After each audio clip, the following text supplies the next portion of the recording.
Well, truancy is the first warning sign that there's a serious underlying issue that a child is facing. And when a student starts to not attend school, we know something is wrong. And the earliest intervention, the earliest opportunity to find out what's going on with that child is when we start to see this pattern emerging of being truant from school. We are incredibly blessed to have such an involved district attorney who is focused on prevention at the earliest levels so that the crimes and problems that you have later can be prevented. There are statutory obligations on the parents to ensure that their kids go to school, and there are sanctions if the parents don't do that. And so that in and of itself, just the DA working with the schools at that minor level really gets a lot of the kids back in school. What it does is it makes the parents aware of what their obligations are under the law, and if they take that seriously, they see that their kids get in school, and that's what we want.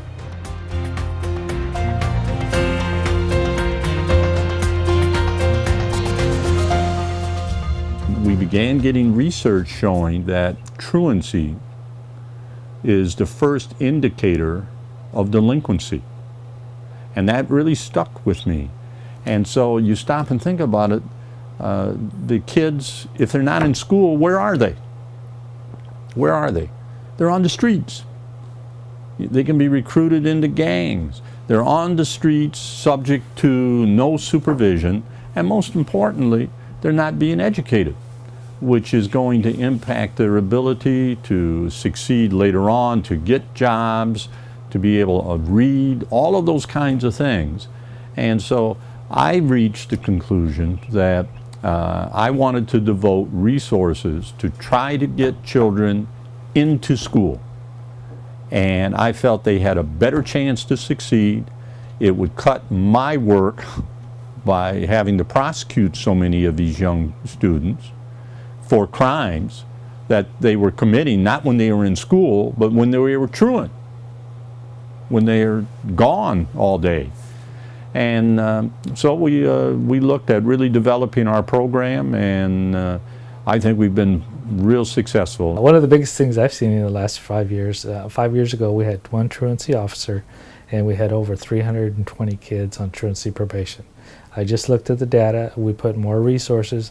We now have 4 officers dedicated to working with the DA Truancy Abatement Program, and we have less than 150 kids on truancy probation. The best thing we can do to address violence in our community and keeping youngsters out of gang is to keep those youngsters in school. You know, from the Office of Juvenile Justice, it indicates that 78% of prison inmates had their first arrest as a truant, that 82% of prisoners are high school dropouts, that 67% of truants test positive for drugs, and 57% of violent crimes involving juveniles occurred during school hours. Those are pretty powerful statistics when you look at that, and it really highlights that the very best we could do to help these young people and prevent violence in our communities, keep these young people in school.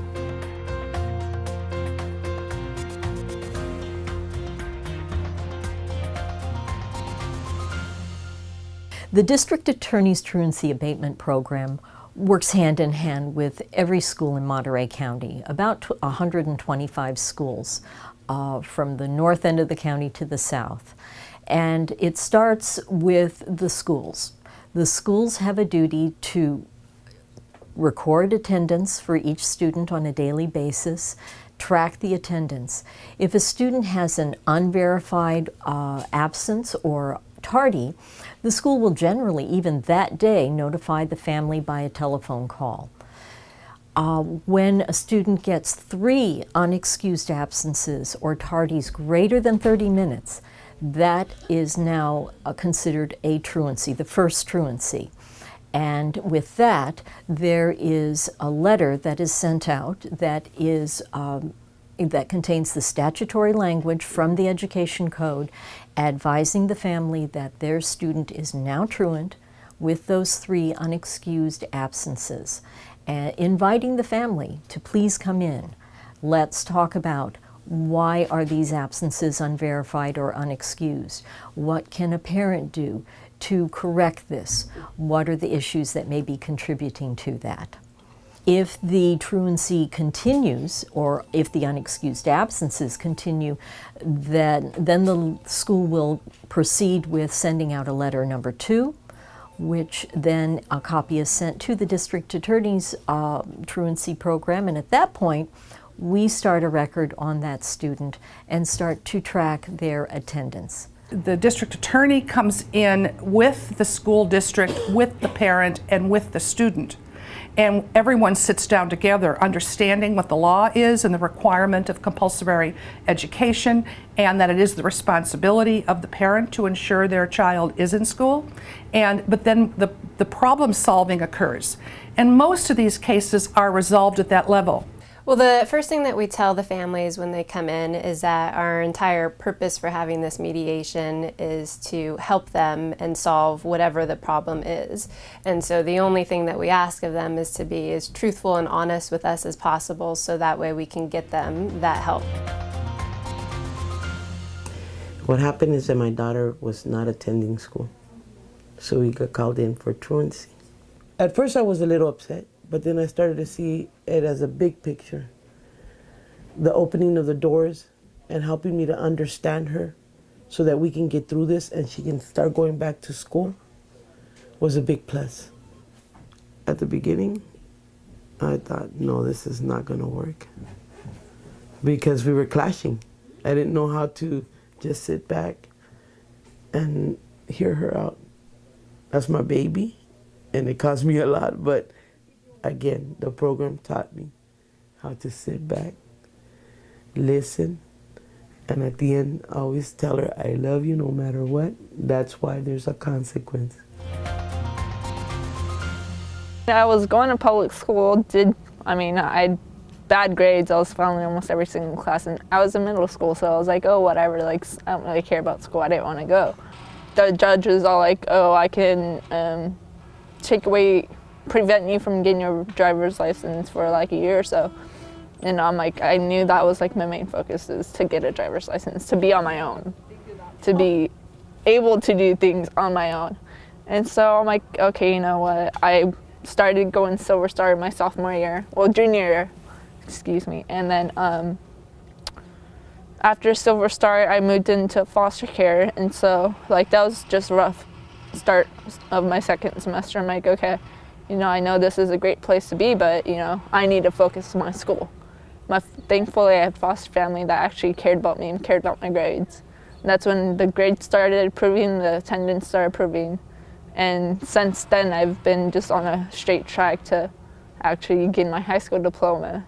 Being a longtime prosecutor, you look at what's happening. And it became quite clear to me that our young people, those were the cases that really give you heartache. They were getting involved with the law. They make sometimes stupid decisions. And you say, well, how did they get into that position? And as I looked at it, in the state of California back 25 years ago, we had 6 state prisons for juveniles. And some of them were dangerous. But there are others that I felt they needed some type of intervention, some type of impetus to get them back on the right track. And I am a strong proponent of education. I've been a teacher for many, many years. And I was of the mind, I just got this mindset that as the prosecutor, the chief prosecutor, the chief law enforcement officer in this county, what could I do to divert these children, these young students, back away from crime? This program is not so that parents can feel like, you know what, you're not doing something right. On the contrary, this program actually brings you up. It helps you. It helps you to understand and to know that there's people and there's programs out there that can help you. Because they not only talk about one little thing, they talk about the whole big picture. We devote an awful lot of resources to it, but I think it has paid back dividends to our county Because again, I am absolutely convinced if we weren't doing that, we're losing a generation of kids.